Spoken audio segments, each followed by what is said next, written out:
અહીં જ્ઞાન સૂર્ય સંચરે આપણું ચિત્ત પ્રકાશિત કરે. અહીં જ્ઞાન સૂર્ય સંચરે આપણું ચિત્ત પ્રકાશિત કરે. અહીં જ્ઞાન યજ્ઞ સૌ કરે ચિત્તનું વિશ્વ વિકાસિત કરે. આપણું ચિત્ત પ્રકાશિત કરે, ચિત્તનું વિશ્વ વિકાસિત કરે.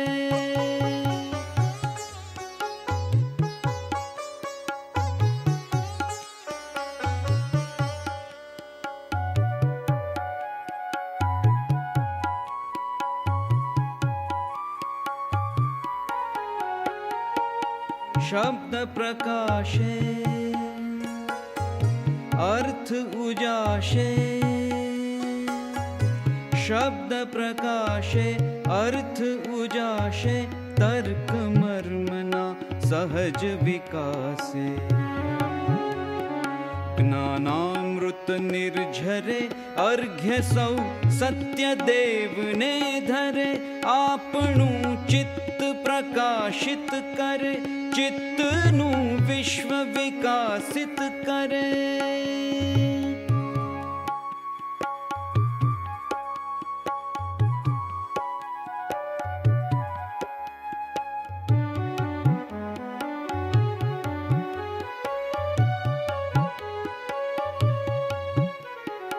ધન્ય ગુર્જરીની શુભ દ્રષ્ટિ, વિશ્વકોશની એવી સૃષ્ટિ.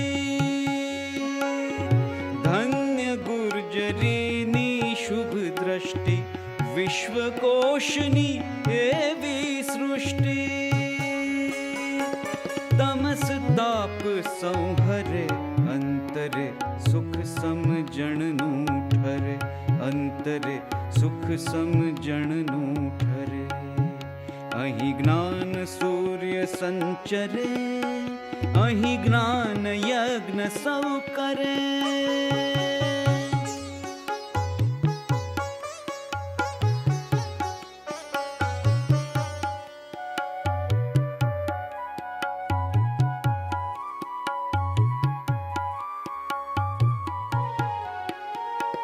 રેવા જળશી શક્તિદાયિની, સત્ય સમુદા મુક્તિદાયિની. રેવા જળશી શક્તિદાયિની, સત્ય સમુદા મુક્તિદાયિની. વિશ્વ વિહારજ કરે, શીલ સત્વ સંભરે. ગુર્જરી વિશ્વરૂપને વરે, ગુર્જરી વિશ્વરૂપને વરે. ગુર્જરી વિશ્વરૂપને વરે.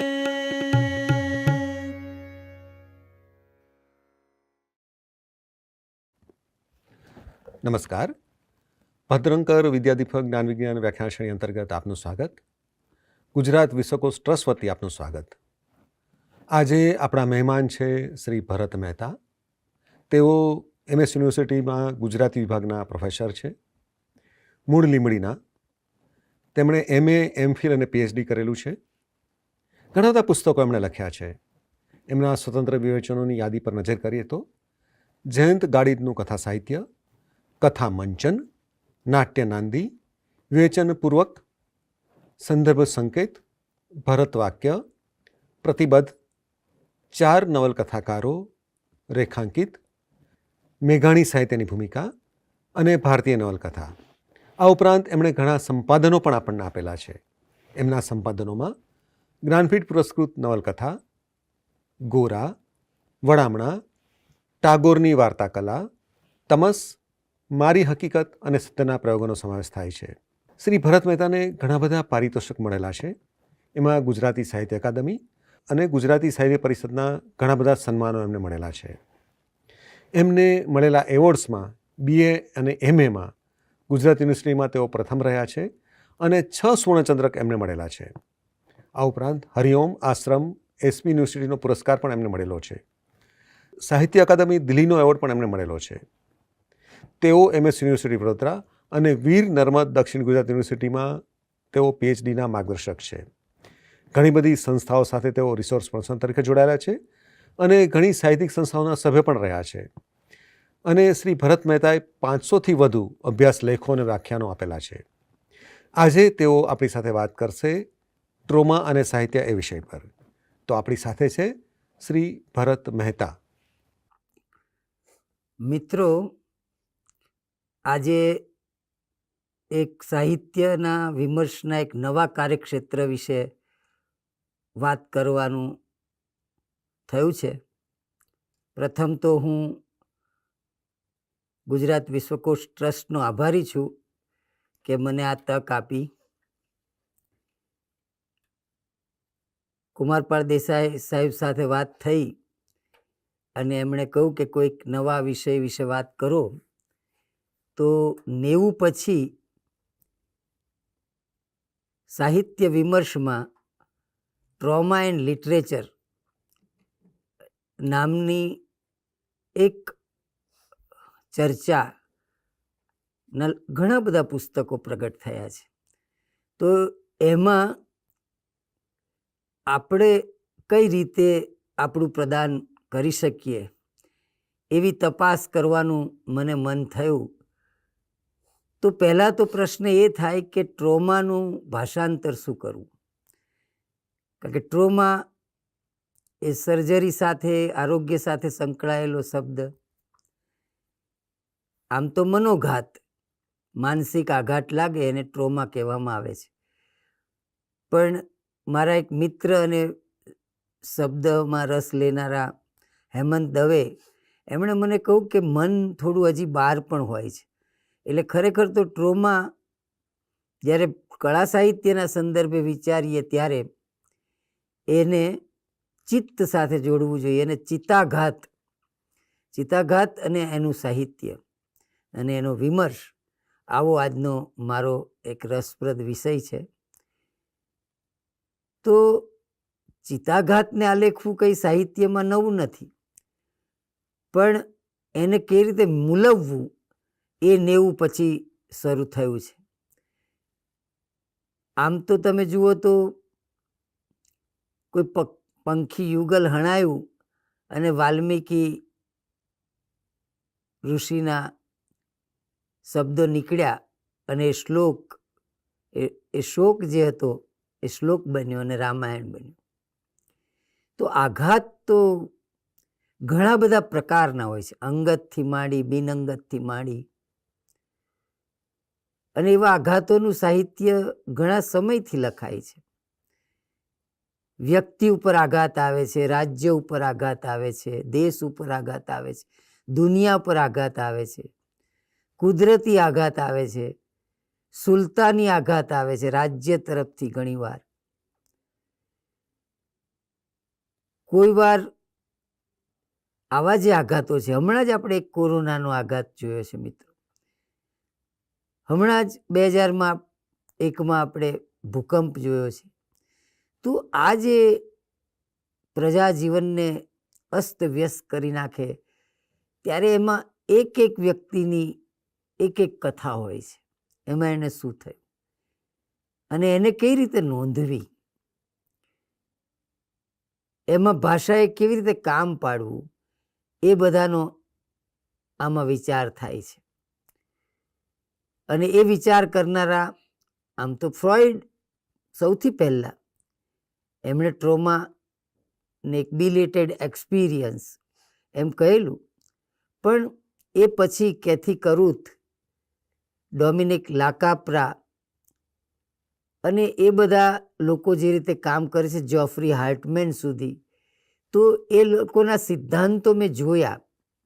અને એમાંથી એક વસ્તુ મને ખબર પડી કે જેને આપણે આ ચિત્તાઘાત કહીએ છીએ એને આલેખવા માટે ભાષાએ એક વિશિષ્ટ સ્વરૂપ ખેડવું પડે. કારણ કે એ વખતે ભાષા તાર્કિક નથી રહેતી. અને એવા ઉદાહરણો આપણી પાસે કયા મળે છે? તો પહેલા તો હું એ વાત કરીશ કે આપણા પ્રદેશે કેવા આઘાતો સહન કર્યા છે. તો મેં હમણાં કહ્યું એમ ગુજરાતે ભૂકંપનો અનુભવ કર્યો છે. 80-84માં આપણે ત્યાં અનામત આંદોલન થયું. તો આ બધી આફતો છે એ અનેક સર્જનને ઉશ્કેરે છે કે આને આપણે કેવી રીતે નોંધીશું. એમ જો દેશ ઉપરની વાત કરીએ તો આપણે વારંવાર આપણા દેશમાં પણ એક મોટી આફતો આવેલી છે. યાદ કરીએ બ્રિટિશ જમાનામાં તો બંગાળમાં જે ભૂખમરો અને દુષ્કાળ આઝાદી પૂર્વે લાખો લોકો મર્યા હતા, જે આજે કોઈને યાદ પણ ન હોય, જેમાંથી જ આનંદ મઠ જેવી નવલકથા લખાઈ હતી. કારણ કે નવાબ અને અંગ્રેજો બધા સૂઈ ગયા હતા. તો એ રીતે ભારતના ભાગલા દુઃખદાયક ઘટના હતી. કોરોના સમસ્ત વિશ્વ ઉપર હતું એમ ભારત પર પણ વિશેષ હતું. શીખ હત્યાકાંડ જે થયા આપણે ત્યાં ઇન્દિરા ગાંધીની હત્યા પછી, એ પણ યાદ કરી શકાય. તો આ જે નરસંહાર, નારી સંહાર, હોલોકાસ્ટ, એનો એક ઇતિહાસ છે એમ કહું છું. રાજ્યનો, દેશનો, દુનિયાનો. દુનિયામાં જુઓ તમે તો દુનિયામાં 2 વિશ્વયુદ્ધોમાં જે નરસંહારો થયા, આપણે ત્યાં ભારત વિભાજનમાં આંકડાઓ જોઈએ તો ધ્રુજી જવાય. 10 લાખ સ્ત્રીઓ ઉપર તો બળાત્કારો થયા. તો એ જ રીતે આ 2 નરસંહારો જે થયા 2 વિશ્વયુદ્ધમાં, નર નારી કહેવા પડે, નરસંહાર શબ્દ છે હોલોકાસ્ટ માટે, પણ એમાં સ્ત્રીઓ પણ છે. તો આ 2 વિશ્વયુદ્ધોથી માંડીને શરૂ થયું છે. તો આજે ક્યાં અટક્યું છે? આજે પણ Israel, Palestine, Russia, Ukraine, Vietnam, America ચાલ્યા જ કરે છે. તો જેને આપણે મનુષ્ય કહીએ છીએ, મનુષ્ય આવા સંહાર સત્રો હજી અટકાવ્યા નથી. આજે દુનિયા પાસે 60,000 હાઇડ્રોજન બોમ્બ છે, જે દુનિયાનો 150 વાર નાશ કરી શકે એમ છે. તો 150 નવી પૃથ્વી બનાવીએ ત્યાં સુધીનો માલ સામાન આપણે હાજર રાખ્યો છે. અને આ બધાના નિશ્ચિત સ્થળો છે. જો કોઈ ગાડો માણસ ન્યુક્લિયર સેન્ટરમાં જઈ થતો રહે અને સ્વિચો પાડી દે તો વિશ્વયુદ્ધ શરૂ થઈ જાય અને આપણે કોઈ ના બચીએ ફરી. એટલે માટે જ આઈન્સ્ટાઈને કહેલું એકવાર સરસ, કોઈકે એમને પૂછ્યું હતું કે 3જા વિશ્વયુદ્ધ પછી શું થશે? એમણે કહ્યું કે મને ખબર નથી, પણ એટલી ખબર છે કે 4થું વિશ્વયુદ્ધ પથ્થરોથી લડાતું હશે, એટલે ફરી ઉત્ક્રાંતિ થશે, ફરી માણસ જન્મશે. કારણ કે આ જે 60,000 હાઇડ્રોજન બોમ્બ છે એ તો પૃથ્વીનો, મેં કહ્યું એમ, 150 વાર નાશ કરી શકે. તો આ યુદ્ધ અને એની વિભીષિકાઓ અને એના સામાન્ય મનુષ્યો પર પડતા પ્રભાવો કયા પ્રકારના હોય. એટલે તો આપણે ત્યાં સર્પસત્ર થયું ત્યારે, નાગ લોકોને હણવામાં આવ્યા ત્યારે ઋષિએ 2 હાથ ઊંચા કરીને ના પાડી હતી કે આ ચક્ર બંધ કરો, અને એમાંથી જ લખાયું મહાભારત. મહાભારત ફ્લેશબેકમાં શરૂ થાય છે. કારણ કે તમે એક વન બાળો છો, ખાંડવ વન, એમાંથી એક તક્ષક બચી જાય, એ તક્ષક પાછો પરીક્ષિતને કરડે, પરીક્ષિત નાગ લોકોને મારે, જન્મેજય સર્પસત્ર કરે, અને એમ ચાલ્યા જ કરે છે. તો આ જે વસ્તુ છે એને એક કલાકાર, સર્જક કઈ રીતે વાચા આપે છે. એટલે પહેલી વાત તો એ આવે છે કે આ ટ્રોમા થિયરીમાં, કે ટ્રોમા થિયરી, ચિતાઘાતનો સિદ્ધાંત સાહિત્યને અનેક ક્ષેત્રો સાથે જોડે છે. આરોગ્ય સાથે તો ખરું જ, પણ સાથે સાથે રાજનીતિ સાથે, અર્થકારણ સાથે, આ બજારો મેળવવાની હરીફાઈ હોય છે. તો આ જે આખો ટ્રોમા થિયરી છે એને જો આપણે ગુજરાતી સાહિત્ય સાથે, ભારતીય સાહિત્ય સાથે અને વિશ્વ સાહિત્ય સાથે જોડીએ તો કયા પ્રકારની કૃતિઓની ચર્ચા થઈ શકે. ગુજરાતીમાં મને બરાબર યાદ આવે છે કે અંગત ટ્રોમા કેવો હોય એના સરસ ઉદાહરણો આપણને પન્નાલાલ પટેલે આપેલા. માનવીની ભવાઈમાં પોતાના ઢોર બચાવવા દુકાળ ચાલે છે અને આદિવાસીઓ ઢોર લઈને જતા રહ્યા તો પાછળ તલવાર લઈને કાળું પડે છે અને એમને જે રીતે ખાતા જુએ છે ત્યારે તલવાર નાખે છે કે સરખી રીતે ખાઓ. એ જે રીતે હાડપિંજરોને ખાતા જુએ છે અને એને આઘાત લાગી જાય છે. અને એમાંય વળી પાછો આવે છે ત્યારે તો એક ઝાડવાની પાછળ એક સ્ત્રી કશું ખાઈ રહી છે, ખરેખર તો એ બાળક ખાઈ રહી છે, પણ એનું મન માનતું નથી. ના ના ના, એ ખાઈ રહી હતી ને એ તો હહલું હતું, સસલું હતું. આવો આઘાત, પાગલ થઈ જાય છે. ગામમાં આવે તો બધા કે શું થયું કાળું, શું થયું? એ બોલી જ શકતો નથી, એ માત્ર બબડાટ કરે છે. તમે આ ભાષા જુઓ. ના ના ના, એ તો હહલું હતું, એ ખાતી હતી, એ હહલું હતું. તો આ જે રીતે ચિત્તભ્રમ થવો, તમને એવા ક્યારેક અનુભવ થાય કે તમારું ચિત્તભ્રમ થઈ જાય. હમણાં જ ગુજરાતીમાં એક નવલકથા ચન્નુમાં આવી છે, કૂવો. તમે જુઓ, આ કૂવો નવલકથામાં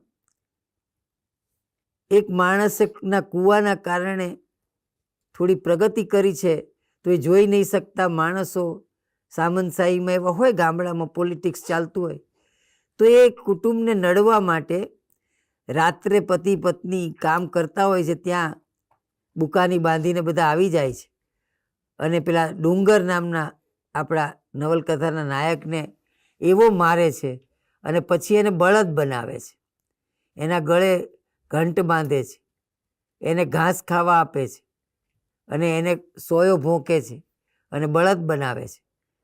લૂંટારાઓ તો બધું કેળ બેળ તોડી ફોડીને ચાલ્યા જાય છે. એમનો એક જ ઈરાદો છે કે એમણે આ કુટુંબને પરેશાન કરવું છે. પણ તમે જુઓ કે લૂંટારાઓ જતા રહ્યા પછી એ ડુંગર સાજો થતો જ નથી. એ તો એમ જ માને છે કે હું બળદ છું, ડોક હલાવ્યા કરે છે, ઘાસ પાસે મોં નાખે છે. એક આવી સજા એને પાગલ કરી મૂકે છે ને પછી એની પત્ની દરિયા કઈ રીતે પોતાનું કુટુંબને ઘર સાચવે છે એની કથા અશોકપુરી ગોસ્વામીએ લખી છે. તમે જુઓ કે પન્નાલાલની એક બીજી રચના પણ સમાંતર આપણે યાદ કરીએ તો મળેલા જીવ, જેમાં પોતે આત્મહત્યા કરવા માગે છે નાયિકા, પ્રેમ સફળ ન થયો અને એ રોટલો ભૂલમાં પતિ ખાઈ જતા એને આઘાત તો લાગે છે, પણ એનાથી મોટો આઘાત એ લાગે છે કે આખું ગામ એને હત્યારી માને છે અને જ્યારે એનો પ્રેમી કાનજી પણ માનતો થઈ જાય છે ત્યારે એને વધારે આઘાત લાગે છે.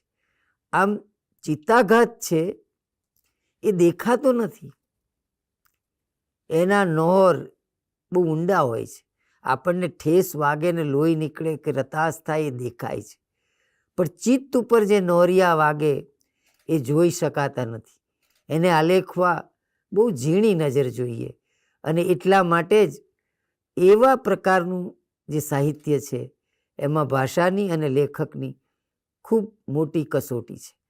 તમે જુઓ કે શેક્સપિયરમાં એક ઉદાહરણ આપું વચ્ચે કે મેકબેથ પોતાના પતિને રાજા બનાવવા માટે એની પત્ની જૂના રાજા ડંકનની હત્યા કરે છે ચપ્પુ મારીને, પણ એ પછી એના હાથ આખી જિંદગી ધોયા જ કરતી હોય છે. એને એમ થાય છે કે હજી મારા હાથ ઉપર લોહીના ડાઘ છે. તો ઘણીવાર જે અત્યાચાર કરે છે ને એને પણ અત્યાચાર બહુ પીડા આપે છે, એ પણ આમાં અભ્યાસ થાય છે. અને શેક્સપિયર બહુ સરસ પંક્તિ લખે છે કે all the perfumes of Arabia will not sweeten this hand. અરબસ્તાનનું બધું જ અત્તર લાવો ને તો પણ આ હાથ સુગંધી નહીં થાય, એમ એ બબડ્યા કરે છે. આમ બબડાટ એ ટ્રોમા અને ટ્રોમિક વ્યક્તિને આલેખતા લેખકને આ પ્રકારની ત્રેવડ હોવી જોઈએ. આઘાતમાંથી કયા કયા પ્રકારનું સાહિત્ય લખાય એના ગુજરાતી ઉદાહરણો, સાંપ્રત ઉદાહરણો થોડા જોઈએ. તમે જુઓ કે મેં તમને પન્નાલાલનું ઉદાહરણ આપ્યું એમ જૂના લેખકમાંથી રાવી પાઠકની મુકુંદરાય લઈ શકાય, જ્યારે દીકરાનું બદલાયેલું વલણ બાપ સહી નથી શકતો ત્યારે એની જે નજર ત્રાટક કરતી હોય એમ એક બિંદુ ઉપર સ્થિર થઈ જાય છે અને જે વાર્તામાં વાર્તા કહે છે એ ખરેખર તો એને લાગેલો આઘાત છે. અને જ્યારે નખોદ માગતા એક પાત્રની વાત કરે છે ત્યારે સમાંતરે એ ખરેખર તો પોતાના માટે જે કડરભૂસ કરતો આશાનો મિનારો તૂટી ગયો દીકરા પાસેની અપેક્ષાનો, એનું દુઃખ છે. એટલે એ નખોદ માગવું કે લોહીની સગાઈ જેવી પેટલીકરની વાર્તા યાદ કરો કે જેમાં ગાંડી દીકરીની સેવા કરતી કરતી માં બને છે એક દિવસ એ પાગલ થઈ જાય છે. અને ગામમાં વાર્તાનું છેલ્લું વાક્ય છે કે અંતે એની માં પણ ગાડામાં વટલાઈ ગઈ. તો બાળકની સેવા કરતા માતૃપ્રેમની વાર્તા છે, પણ જે રીતે પેટલીકરે મૂકી આપી છે એ ટ્રોમા લિટરેચરનું ઉદાહરણ છે. તો મુકુંદરાય, લોહીની સગાઈ, મળેલા જીવ, માનવીની ભવાઈ, આ આપણા પરંપરાગત લેખકોએ આપણને આપેલા ઉદાહરણો છે. પણ સાંપ્રતમાં આવીએ છીએ તો શિવકુમાર જોશી મને યાદ આવે. એમની એક નવલકથા છે વસંતનું એ વન. તમે જુઓ કે એક છોકરી અનાથ છે અને કાકા પાસે ઉછરે છે અને એના કાકાએ એનો મિસયુઝ કર્યો છે અને એના લગ્ન થાય છે. લગ્ન થાય છે ત્યારે એના શરીર સંબંધમાં કોઈ રોમાંચ નથી હોતો, કારણ કે એના માટે તો એ વસંતનું વન છીનવાઈ ગયું છે. એટલે એબનોર્મલ વર્ત્યા એના પતિને થાય કે આ છોકરીને કોઈ નવજીવનનો રોમાંચ કેમ નથી સ્ત્રી પુરુષ શરીરનો. પણ મૂળ કારણ આ છે. તો આવા જે આઘાતો હોય છે જે બાળપણમાં પડ્યા હોય એ લાંબો સમય પડ્યા રહે છે ચિત્તમાં અને એ એક અસામાન્ય એવી માનસિકતાનું સર્જન કરતા હોય છે. એટલે મને વસંતનું વન વાર્તા નવલકથા પણ યાદ આવે છે. એવી જ રીતે જેમણે વણ નોંધી વાર્તા તમે જુઓ, હિમાંશી શેલતની, હિમાંશીબેને ખૂબ વાર્તાઓ લખી છે. આપણને એમ થાય કે સપ્તધારા નામની એમની નવલકથા જુઓ કે જે બાળકો એ મા બાપ ગુમાવ્યા છે રાયટમાં, એવા છોકરાઓનું એક સંસ્થા ચલાવતી એક બેન એની વાત આપણને કહેતા જાય તો એ બાળકોએ જે ઝીલ્યું છે, બાળકો ઉપર આ સંસ્કારો પડતા હોય છે ને, તો એ સપ્તધારામાં છે. એમની સંદર્ભ ગ્રંથો વાર્તા જુઓ તો ગુજરાતીમાં પણ આવી રીતે ટ્રોમા સાથે, ચિત્તાઘાત સાથે પનારો લેખકોએ સતત પાડ્યો છે. મને અત્યારે યાદ આવે છે એક વાર્તા અનિલ વ્યાસની, સરસ વાર્તા છે, ખીણમાં ફંગોળાયેલું અસ્તિત્વ. વાર્તા તો બહુ જ ઘટના સામાન્ય છે કે એક દલિત છોકરી પર એક બ્રાહ્મણનો છોકરો રેપ કરે છે અને એના બાપને થાય છે કે જે થયું હોય એ પાગલ થઈ જાય છે. કુહાડી લઈને બ્રાહ્મણ વાસમાં પહોંચી જાય છે અને એને થાય છે કે આજે મારી નાખું, કાપી નાખું એને. એટલો બધો એબનોર્મલ થઈ જાય છે અને બ્રાહ્મણ વાસમાં પહોંચે છે તો જૈન જુએ છે કે રોકકળ ચાલી રહી છે. બન્યું છે શું કે છોકરાએ એકદમ ડરી જઈને આત્મહત્યા કરી છે અને તમે જુઓ એ કુહાડી પડી રહે છે અને એકદમ એ માણસ પેલાના બાપને ભેટીને બેય બાપ રડે છે. તો આ રીતે લેખકોએ અનેક રીતે આપણને આવી ક્ષણોના સાક્ષાત્કાર કરાવ્યા છે. દલિત સાહિત્યમાં પણ તમને જોવા મળશે. ટ્રોમાનો અનુભવ એમ નહીં થાય છે કારણ કે મને ઠેસ વાગે એ તો મનુષ્ય નિર્મિત છે, એ તો કુદરતી છે. સોરી, મનુષ્ય નિર્મિત તો જ્ઞાતિ અને એના કારણે તમે મને નીચો ગણો, હલકો ગણો. તમે જુઓ હરીશ મંગલમની એક વાર્તા દાયણ કેટલી સરસ છે. ગામમાં બે દાયણો છે, એક પટેલ ને એક દલિત. હવે બન્યું એવું કે પટેલ દાયણ છે, બેન બહાર ગયા હતા ક્યાંક લગ્ન વગ્નમાં અને એમના પટેલ સમાજમાં એક સ્ત્રીને સુવાવડનું દુઃખ ઉપડ્યું તો એમણે દલિતમાં પેલા બેનીમાં હતા એક, એમને કહેવડાવ્યું બેનીમાં તમારે આવવું પડશે. બેનીમાં ગયા, બાળકનો જન્મ થયો, ઘર છાંટીને પવિત્ર કર્યું, એ તો રહેવાનું આપણે ત્યાં. પણ વાર્તાનો એક ભાગ ત્યાં પૂરો થાય છે. બીજો ભાગ ક્યાં થાય છે જુઓ તમે, કે એ બેનીમાં અવકાશમાં ક્યારેક રોજ તો બાળકો જન્મે નહીં, તો નાની નાની કેરીઓ વેચવા જાય ને એવું કામ કરતા હોય. એક દિવસ એ ગલીમાંથી પસાર થાય છે ને પેલું બાળક જેનો ડૂટો એમના હાથે જ ખરેલો, એ બાળક આમ દોડતું દોડતું બેની માને અડી જાય એટલું નજીક આવે ત્યાં એની મા રાડ પાડે છે, બેટા બેટા બેની માને ન અડાય, હું આપણે અભડાઈ જઈએ. ત્યારે બેની માને જે ધ્રાસકો પડે છે કે સાલું આનો ડૂટોય મારા હાથે ખરેલો, આ સ્ત્રી જો હું ના આવી તો મરી જાત. પણ એ કંઈ બોલતી નથી. ચિત્તમાં જે આઘાત લાગે છે, કોઈ વાર તમે આ રીતે અપમાન કરો છો જ્યારે જ્ઞાતિજનક, ત્યારે એ ચિત્ત ઉપર કેટલા નખોરિયા ભરાતા હોય, લોહી ઝાડ, એ આપણને બહાર દેખાતું નથી. તમે તો અનાયાસ ભૂલી ગયા, બેની માને ના અડાય હો બેટા. પણ એ બેની માં, જેમાં બેન ને માં બે છે, જુઓ તમે, એને કયા પ્રકારની અસર થઈ હશે. આવા તો અસંખ્ય ઉદાહરણો દલિત સાહિત્યમાં આપણને પ્રાપ્ત થાય છે અને એ રીતે આપણે જોવા જોઈએ. ભારતીય સાહિત્યમાં જરા ટ્રોમા જુદા પ્રકારે આવે છે. હજી ગુજરાતી સાહિત્યમાં જેમને વિશિષ્ટ વાર્તાઓ આપણને આપી એને પણ યાદ કરી શકાય. અદ્ભુત, જેને હું કહું કે ચિત્તાઘાતની ઉત્તમ વાર્તાઓ જેમણે આપી, એમનું નામ છે સરોજ પાઠક. એમની 4 વાર્તાઓ અત્યંત સરસ છે. એક દાખલા તરીકે જુઓ તમે, પોસ્ટમોર્ટમ. હવે વાર્તા તો બહુ સાદી છે.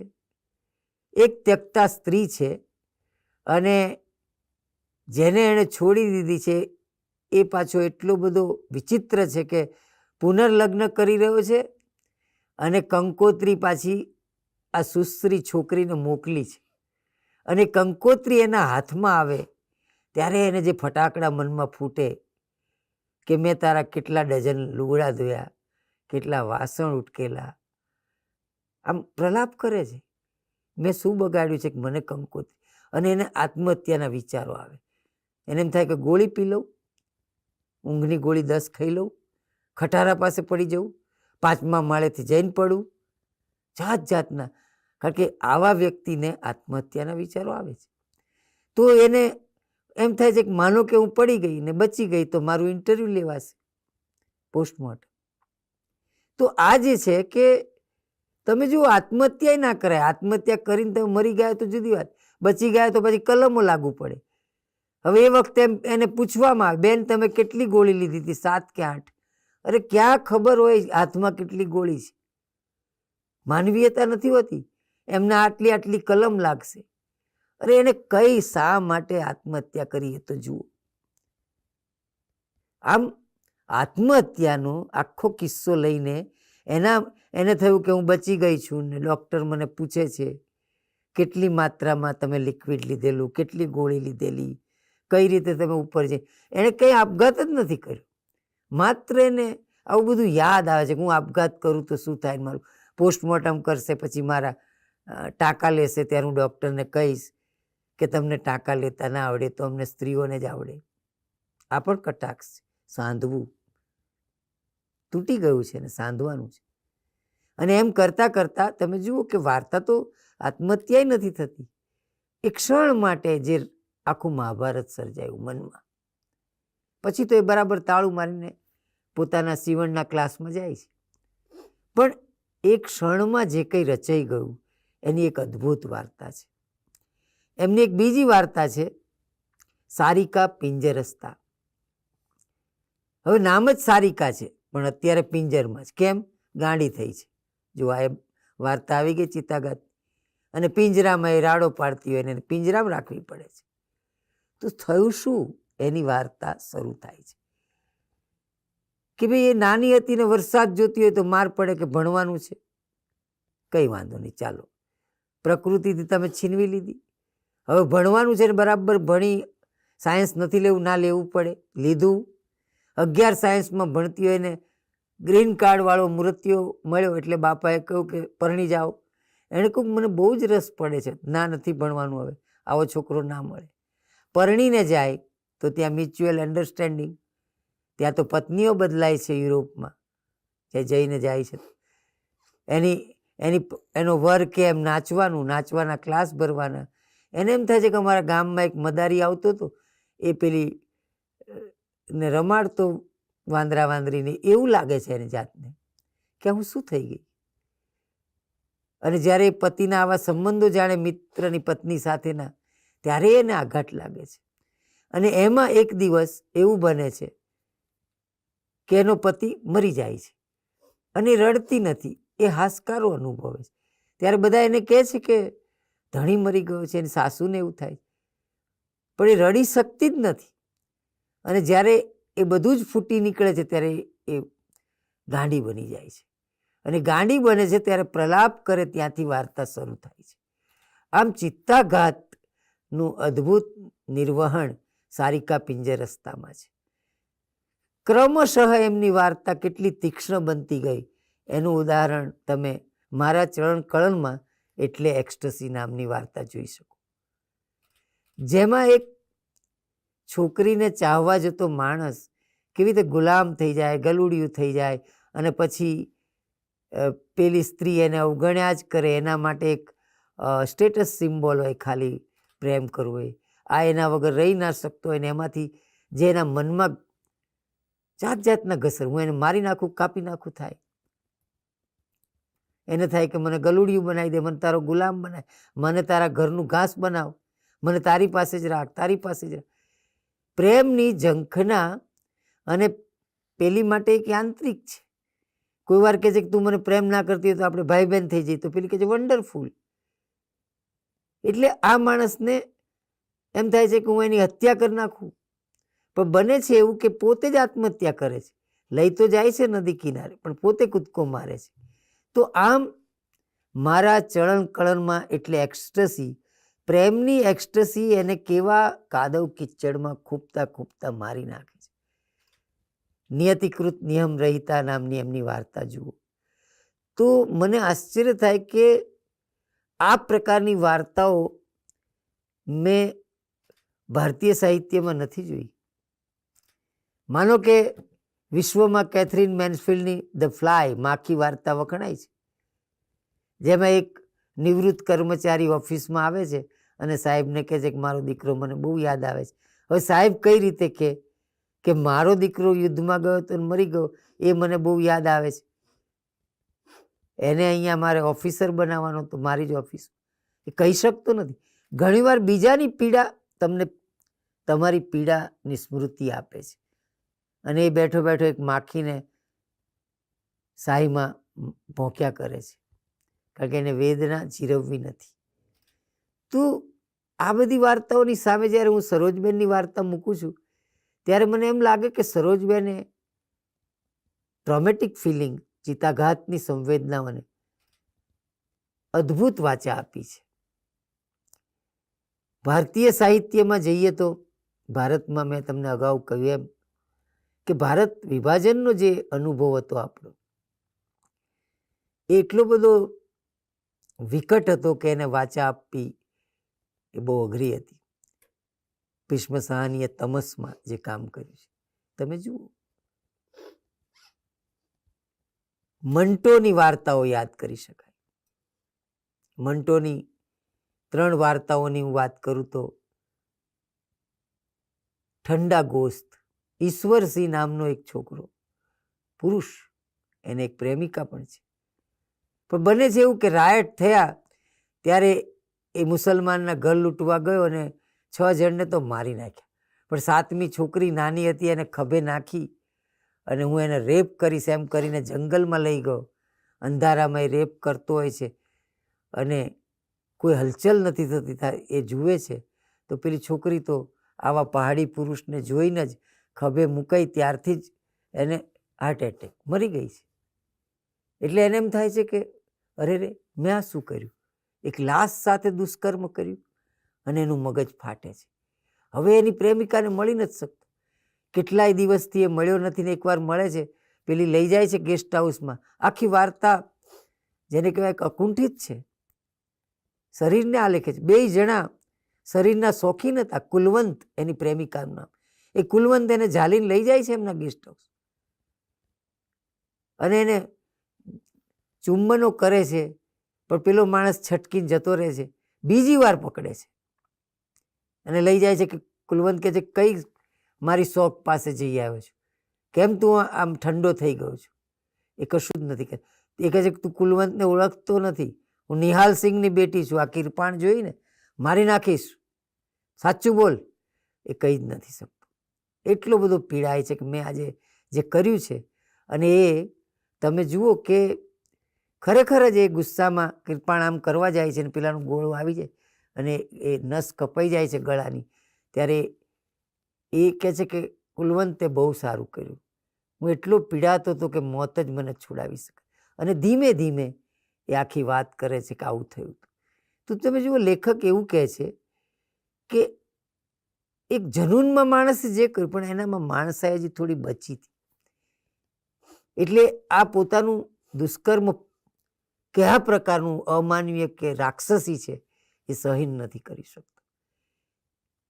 એમની એક વાર્તા, બીજી વાર્તા છે ખોલદો. ખોલદો વાર્તામાં શું છે? એક કુટુંબ ભાગી રહ્યું છે બચવા માટે. બકરીઓ સાથે લીધી છે, કામ આવે. અને એમાં બકરીનું બચ્ચું રહી જાય છે તો બકરી રડે છે. એટલે પેલો પતિ કહે છે પત્નીને, મેં તને કહ્યું તું ને બકરીઓ ના લે. જો આ બકરીએ, એટલે આખું કટાક્ષ છે કે બકરી બચ્ચું રહી ગયું તો રાડો પાડે છે, મનુષ્ય ન પાડે. મનુષ્ય પશુ થઈ ગયો, પશુમાં તો હજી માનવતા જીવે છે. આ સેટાયર છે. બને છે એવું કે પેલી સ્ત્રી કહે છે કે હવે મારથી નથી દોડાતું એના પતિને, તમે ના સકીના દોડીને જતા રહો, ક્યાંક પહોંચી જાઓ, બચી જાઓ. એટલે બાપ દીકરી દોડે છે. બાપે એનો દુપટ્ટો હાથમાં ઝાલ્યો છે અને ભાગે છે. ભાગતા ભાગતા જ્યારે પહોંચે છે છાવણીમાં, જ્યાં રહી શકાય એવું છે, ત્યાં હાથમાં દુપટ્ટો જ છે, સકીના તો છે જ. સકીના ક્યાંક રહી ગઈ વચ્ચે જ. અને એટલા માટે બધાને પૂછે છે, મેરી બેટી કો દેખીએ. સકીના बहुत खूबसूरत है, यहाँ गाल पे तिल है, मुझे नहीं देखना, उसकी माँ पर गई थी. તો તમે જુઓ કે ગાંડાની જેમ પ્રલાપ કરે છે, કોઈને પણ પૂછ્યા કરે, સકીના કો દેખીએ, સકીના. પણ દરેક માણસ પોતાનું દુઃખ લઈને આવ્યા છે. અહીંયા દુઃખનો ગુણાકાર છે. બને છે એવું કે થોડા દિવસ પછી એક છોકરી જેના ઉપર બહુ રેપ થયા છે એવી મળી આવે છે અને છાવણીના દવાખાનામાં લાવે છે. અને કોઈક એને કહે છે કે કદાચ તારી દીકરી હોય, જા. ત્યારે એ જાય છે. બને છે એવું કે છાવણીનું નાનું દવાખાનું છે, એમાં એક નાનકડો કપડામાં બારી જેવું છે, અંધારું છે. એટલે પેલો ડૉક્ટર નર્સને કહે છે ખોલ દો. અને તમે જુઓ કે ખોલ દો શબ્દ બોલાય છે ત્યાં જ પેલું જે મળદા જેવી છોકરી છે એને એમ થયું બીજો કોઈ રેપ કરવા આવ્યો છે. એટલે પાયજામાનું નાડું ખોલી અને પોતે પાયજામો કાઢે, નીચે કાઢે છે, આમ અનાયાસ બેભાન અવસ્થામાં. અને તમે જુઓ કે આમ એક સ્ત્રીનું યંત્ર બની જવું. અને ડૉક્ટર એટલો શરમાઈ જાય છે કે શિયાળામાં એને પરસેવો થઈ જાય છે. આમ ડૉક્ટરને આવતી શરમ, સકીનાની યંત્રવત ક્રિયા. અને આપણને એમ થાય કે બાપ શું કરશે? તો બાપ તો ખુશ થાય છે. ડૉક્ટર ડૉક્ટર મેને બોલા થા ને મેરી લડકી જિંદા હે, દેખો ઝુંબીશ હુઈ, સળવળાટ થયો. એને પેલું દેખાતું જ નથી કે એને નાડું કેમ ખુલ્યું. તો એમ સમજે છે કે મારી છોકરી બચી ગઈ. તો તમે જુઓ કે આવી વાર્તાઓ લખવી, આ કયા પ્રકારના દ્રશ્યો એમણે જોયા હશે મંટોએ. આપણે ત્યાં ઉર્વશી બુટાલિયા એક કામ કર્યું છે. એમણે અધર સાઇડ ઓફ સાયલન્સ, ભારત વિભાજન વખતે પાગલોનું શું થયું. પાગલ માનો કે મેન્ટલ હોસ્પિટલ હોય, એમાંય ભાગ પાડવાના. પાકિસ્તાનના પાગલ, હિન્દુના પાગલ. અરે ભાઈ, આખું પાકિસ્તાન ને હિન્દુસ્તાન પોતે જ પાગલખાનું થઈ ગયું. પાગલને ક્યાં ખબર છે કે ક્યાંનો છે? પણ આખા પાગલખાનામાં કેમેરા ગોઠવીને એમાં એક માણસ છે અને ક્યાંય નથી જવું. એ તો કહે છે કે હું અહીં જ રહીશ. અને એ જીદ બતાવીને લેખક એમ કહેવા માંગે છે કે આ જ સાચો હિન્દુસ્તાની પાકિસ્તાની છે કે જેને કોઈ સરહદની પડી જ નથી. અને જે રીતે બોલ્યા કરે છે, પ્રલાપો કરે છે,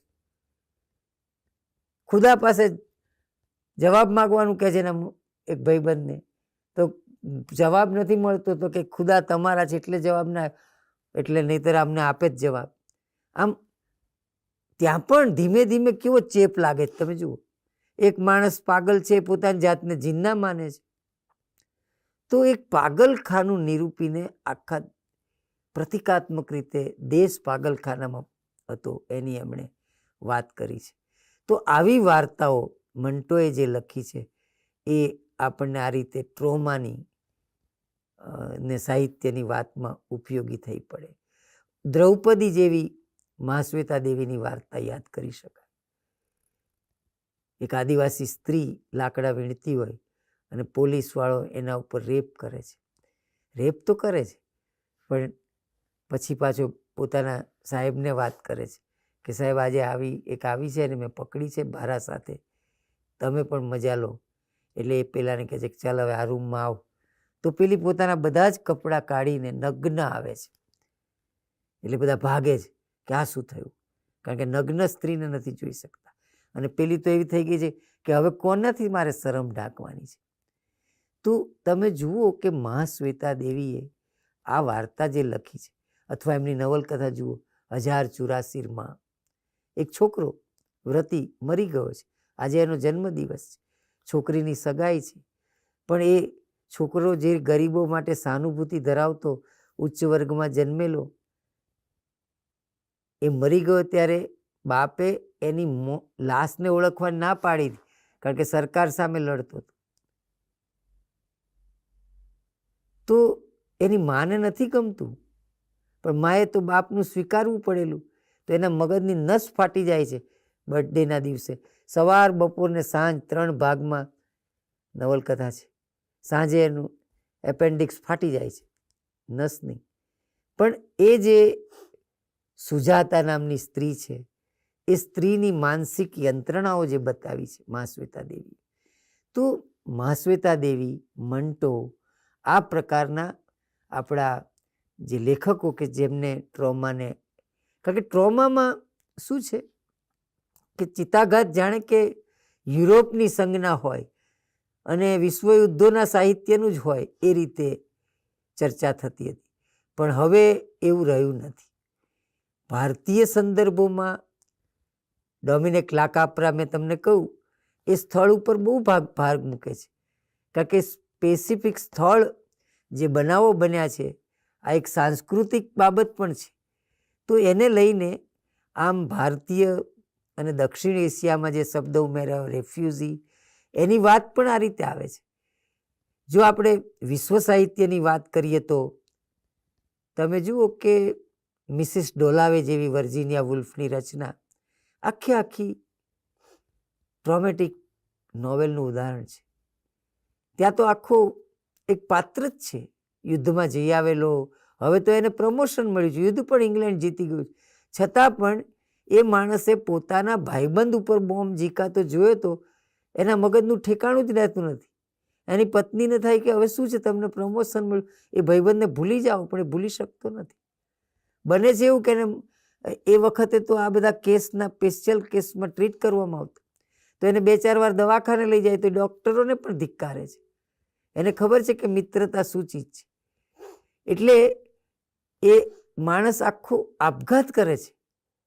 આ જે મિસિસ ડોલાવે નોવેલ, એક બાજુ એક ઘરમાં રહેલી સ્ત્રી, એના માનસિક આઘાતો, અને બીજી બાજુ એટલે અંગત અને બિનઅંગત સમાંતરે ચલાવીને વર્જિનિયા વુલ્ફે 1925માં, આજે એને પણ જન્મ શતાબ્દી એ કૃતિની થઈ, એ નવલકથા ત્યારે આપી હતી, પહેલા વિશ્વયુદ્ધ પછી. તો આવી કૃતિઓ યાદ કરી શકાય વિશ્વ સાહિત્યની. હોલોકાસ્ટ લિટરેચર આખું જે વિકસ્યું, માનો કે તમે જ્હોન નેસ નામના માણસનું નામ સાંભળ્યું હોય તો એના ઉપર એક કૃતિ લખાઈ, બ્યુટીફુલ માઇન્ડ, જેમને નોબેલ પ્રાઇઝ મળેલું. પણ એ નોબેલ પ્રાઇઝ મળતા પહેલાં એમને 2 વાર મેન્ટલ હોસ્પિટલમાં દાખલ કરવામાં આવેલા, અને એના ઉપર એક કૃતિ લખાઈ, બ્યુટીફુલ માઇન્ડ. તો એ બ્યુટીફુલ માઇન્ડ ઉપર રસેલ ક્રોવની એક સરસ મજાની ફિલ્મ પણ છે. ત્યારે તમને ખબર પડે કે એક માણસ કોઈ સંશોધન માટે પણ કેટલા ચિત્ત ઉપર આઘાત ઝીલતો હોય છે. એટલે અંગત બિનઅંગત, માનો કે તમે વ્લાદિમીર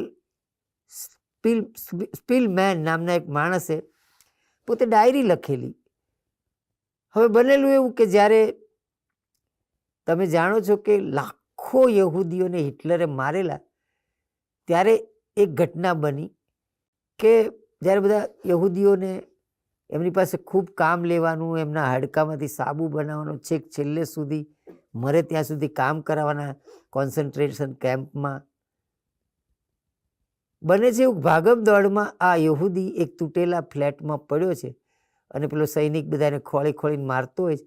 પણ આણે જોયું કે આ તો પિયાનિસ્ટ છે અને એને પિયાનો બહુ ગમતો હતો. તો એણે કહ્યું કે હું તમને બચાવી લઈશ. પોતે જર્મન છે અને એને બચાવી લે છે. રોજ ખાવાનું નાખી જાય આડેધડ, પેલું કંઈક ખાઈ ખાઈને ટક્યો. અને પછી જ્યારે ઇંગ્લેન્ડ આવ્યું, રશિયા આવ્યા અને હિટલરે આત્મહત્યા કરી, ત્યારે આ બચી જાય છે અને જર્મન સૈનિકોને સજા થાય છે. ત્યારે પેલો પિયાનિસ્ટ કહે છે કે એક માણસને સજા ના કરતા એણે મને બચાવેલો હતો, પણ એ તો કેમ્પમાં ક્યાંય મળતો નથી. એટલે પોતે એક ડાયરી લખેલી અને સંતાડી રાખેલી. પણ એ ડાયરી જ્યારે છોકરાના હાથમાં આવી અને બહાર પડી, ત્યારે એક અદ્ભુત પુસ્તક મળ્યું આવા હોલોકાસ્ટ એક્સપિરિયન્સનું, અને એનું નામ હતું પિયાનિસ્ટ, જેના ઉપરથી બહુ જ સરસ ફિલ્મ પણ બની છે, તમે જોઈ શકશો પિયાનિસ્ટ. બીજી એક કૃતિ એવી છે લાઈફ ઇઝ બ્યુટિફુલ. તમે જુઓ કે એમાં એક બાપ પેરેન્ટલ લવની સમાંતરે જે રીતે આ હોલોકાસ્ટ એક્સપિરિયન્સ નિરૂપાયા છે, અથવા સ્પિલબર્ગનું તમે ફિલ્મ પણ ચર્ચી શકો. આ હોલોકાસ્ટ એક્સપિરિયન્સમાં હમણાં જ મેં જે એક કૃતિ અને એની ફિલ્મ જોઈ, ધ બોય ઇન સ્ટ્રિપ્ડ પાઝામા. તમે જુઓ કે એક નાનકડો છોકરો કેન્દ્રમાં છે અને આ છોકરો, પિતા છે એ હિટલરના માણસ છે અને એમનું કામ છે કે યહૂદીઓ પાસે કામ લેવું, કામ કરતા થાકે તો મારી નાખવા. એમના મજૂરો બધા હિટલરના માણસો માટે યહૂદીઓ કામ કરતા હોય અને આ છોકરાઓને એ બાબતથી દૂર રાખવા માંગે. પણ આ છોકરો એક દિવસ પાછળથી ભાગી જાય છે દોડતો દોડતો, કેમ્પ બાજુ જાય. એ તો પોતાના જેવો એક છોકરો જુએ છે અને એણે ચટાપટાવાળો પાયજામો પહેર્યો, એને શર્ટ પહેર્યું, એ કેદી છે. તો આ જે પિતા છે એ જર્મન અધિકારી છે લશ્કરનો. એના છોકરાને એમ થાય છે કે મારે આવા કપડાં કેમ નહીં પહેરવાના, એટલે બીજે દિવસે રમવા આવે. એના બાપને ખબર ન પડે એમ આવે, એના માટે ખાવાનું લાવે. ધીમે ધીમે બંને વચ્ચે દોસ્તી થાય. એક દિવસે છોકરો કહે છે કે મને તારા કપડાં પહેરવા દે ને. તો કે ના ના, તારે ના પહેરવા છે. તો એના કપડાં એ પહેરી લે ને પેલાના કપડાં એ પહેરી લે, અને કપડાં પહેરી લે ત્યારે જ હિટલરનો આદેશ આવે છે કે બધા યહૂદીઓને મારી નાખો. ત્યારે પેલો બાપ આગ લગાડે છે ને પેલું જે છોકરાઓ હોય એમને ધકેલી દે છે આગમાં. તો એમાં એનો જ છોકરો જતો રહે છે, કારણ કે એના છોકરાએ આજે આ કપડાં પહેર્યા હતા. તમે જુઓ કે કરુણતા, ટ્રેઝડી. જ્યારે એના બાપને ખબર પડે છે કે મારા છોકરાના કપડાં પહેરેલો તો યહૂદી છે, તો એ પૂછી છે કે તારો ભાઈબંધ ક્યાં? તો કે એ તો અંદર રમવા ગયો હતો. તો એને એકદમ થાય છે કે અમે લોકોએ મારી નાખ્યો એ જ છોકરો. તો એ પોતાની લાશ શોધે છોકરાની. તો આ જે વાત છે, કઈ રીતે આખી વાત મુકાઈ છે કે તમારો છોકરો હોય તો આજે જ્યારે ગાઝાના બાળકોને આપણે જોઈએ છીએ, યુક્રેન અને રશિયાની હાલત જોઈએ છીએ, ત્યારે આ ટ્રોમા એન્ડ લિટરેચર એટલું બધો એક અગત્યનો વિષય છે કે જેને લઈને ખૂબ કામ ચાલે છે. મેં તમને અગાઉ કહ્યું એમ કેથી કારુથ નામના વિવેચિકાએ આ શરૂ કર્યું ફ્રોઈડ પછી, અને એ પછી એને અનેક રીતે જેને વિટનેસ લિટરેચર, હોલોકાસ્ટ લિટરેચર કહેવામાં આવે છે. અને એમાં સાક્ષી, એમાં ટેસ્ટિમોની, જેમાં બધા બચી ગયા હોય એમના અનુભવો કાશ્મીરના પંડિતો ઉપર. માનો કે રાહુલ પંડિતે જે ચોપડી લખી અને જેના ઉપરથી અભિજાત જોશીએ ફિલ્મ બનાવી શિકારા, એ તમે યાદ કરી શકો. તો કાશ્મીરના અનેક પંડિતોએ પોતાના અનુભવો લખ્યા છે. કારણ કે આ એક ટ્રોમા, એક જે પ્રશ્ન છે એને લઈને જે સાહિત્ય લખાય છે.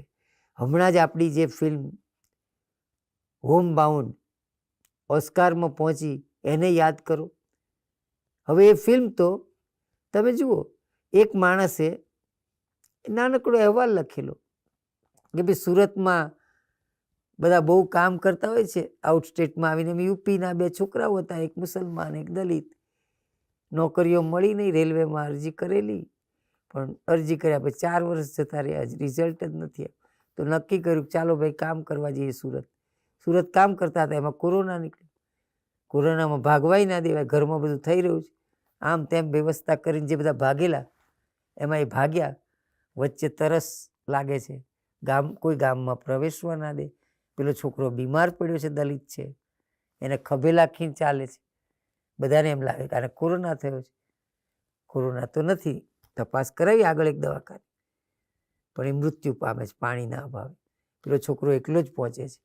હવે પોતે પોતાના મિત્રની લાશ લઈને ઘેર પહોંચાડેલી આ હકીકત, એનો એક અહેવાલ એક માણસે દિલ્હીમાં સમાચાર વાંચ્યા અને એણે નક્કી કર્યું કે હું આ ગામ જઈશ, અને પછી ગયો અને એણે એક સ્ટોરી લખી આખી છાપામાં. એ સ્ટોરી નીરજ દહેવાને વાંચી અને એ નીરજ દહેવાને ફિલ્મ બનાવી હોમ બાઉન્ડ, જેણે મસાણ બનાવી હતી.